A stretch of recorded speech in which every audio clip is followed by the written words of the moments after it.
The federal government says it's working on new measures to help ease delays at major airports. But Transport Minister Omar El Gabra says similar delays are happening around the world.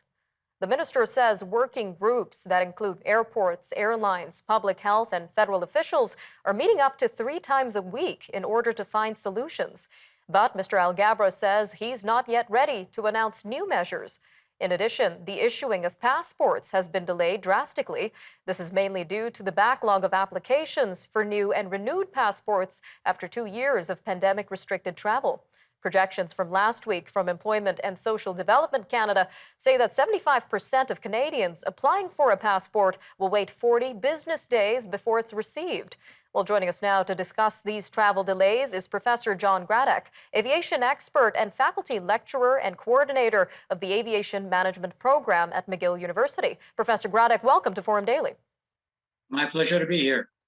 All right, so let's start with what's happening at the airport, sir. What sorts of delays can travelers expect to experience? Well, I think that for the last 30 or some odd days, Pearson has become really a poster child for chaos at the airport. And it's really chaos both at departures and at arrivals. Primarily, the focus has been on congestion. So you have backups basically when you're leaving Pearson Airport, when you're going through security. There's a lot of passengers. There's a lot of people going through that funnel called security. And then when you arrive at Pearson, particularly on international flights, there has been experiences where people are waiting 3 hours on an airplane before they're allowed to disembark and then go through the CBSA entrance requirements for Canadian entry. And how long do you think these airport delays will go on, sir?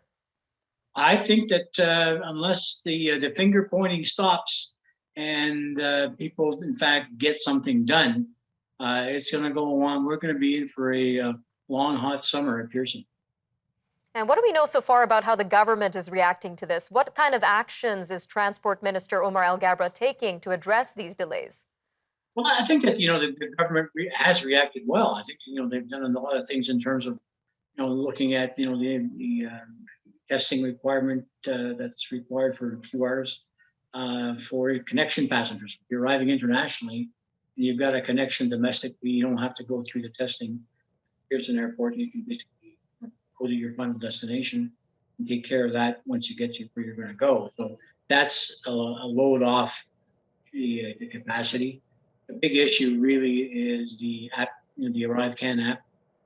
That really is seems to be the biggest bottleneck, and the minister has said that they're doing a lot of effort to basically make that app much more of a smartphone-enabled app rather than a desktop web-based app, so that people can in fact input all of their vaccination travel data into the ArriveCAN app on their smartphone, and that should speed up, the questioning taking place at sea. All right, sir. Now, we also mentioned that Canadians are also facing passport application delays. So what's happening there? Well, that's just a bureaucracy, the backlog in terms of the bureaucracy. I think that the agency that's in charge of issuing those passports knew that, there was going to be an influx of demand for passports, and they just did not react fast enough. I think that, they say they were caught by surprise. I don't know why it's a surprise.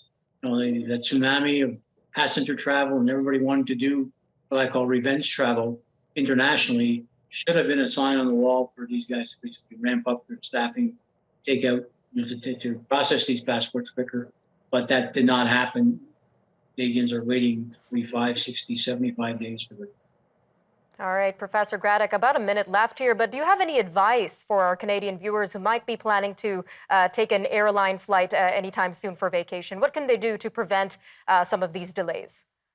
I would have said 2 weeks ago, people asked me that same question, and I was saying arrive early. If you're planning an international flight 3 hours early before departure, domestic 2 hours, but that doesn't seem to have fixed the problem. You're going to need a lot of patience. Have a lot of patience, smile, make sure you take it in. This is going to be a rough summer until you get all of our staff in place, whether it's CBSA, whether it's CATSA, whether it's airline employees. The airlines are short and the airports are short. So until they get their act together, they increase the staffing levels at the airports. We're going to be in a situation where the airports are going to be bogged down. All right, Patient. Professor Gradek, thank you again. And we'll see you again on Forum Daily for another interview. Thank you for your time today, sir. All right, it's been a pleasure. Take care. Bye-bye.